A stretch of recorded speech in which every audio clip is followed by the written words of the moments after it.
Herr Wortmann, wie fiel der Auftragseingang im Maschinenbau im September aus? Der September war ein richtig guter Monat. Insgesamt steht ein Plus von 65% in den Büchern. Die Inlandsorders waren zwar nur mit mageren plus 3% dabei, aber die Auslandsnachfrage, die konnte ihr Niveau fast verdoppeln. 98% plus, das ist richtig ordentlich. Man muss natürlich dazu sagen, hier spielen Großanlagengeschäfte eine Rolle. Wir hatten ein enorm hohes Niveau solcher Aufträge. Würde man das mal rausrechnen, käme man aber immer noch zu einem richtig guten Ergebnis. Rund ein Fünftel plus hätten wir dann im gesamten Auftragseingang, also nicht nur bei den Auslandsorders, sondern wirklich im gesamten Auftragseingang erzielen können. Wie fiel der Auftragseingang in den ersten 9 Monaten des Jahres aus?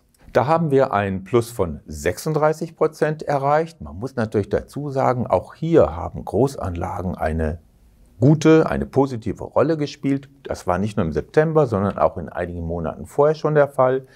Die Basis im Vorjahr war für einige Monate richtig im Keller, Corona-bedingt. Das spielt auch hier mit rein. Und wir haben Nachholbedarf. Aber ich will das gar nicht kleinreden. 36% plus sind ein richtig gutes Ergebnis.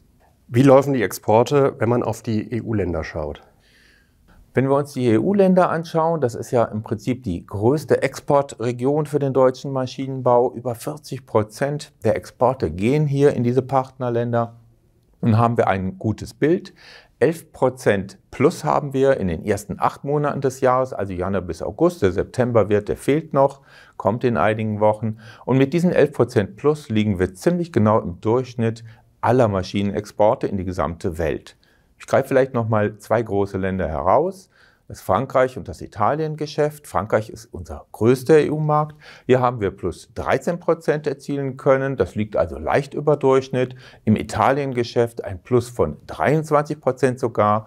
Allerdings muss man hier konstatieren, die Basis, also das Vorjahresniveau im Italien-Geschäft lag ziemlich niedrig, Corona-bedingt. Aber um das nochmal zusammenzufassen, 11% plus im EU-Geschäft bedeutet einfach, wir sind auch hier ganz klar auf Erholungskurs. Herzlichen Dank für die Informationen. Gerne.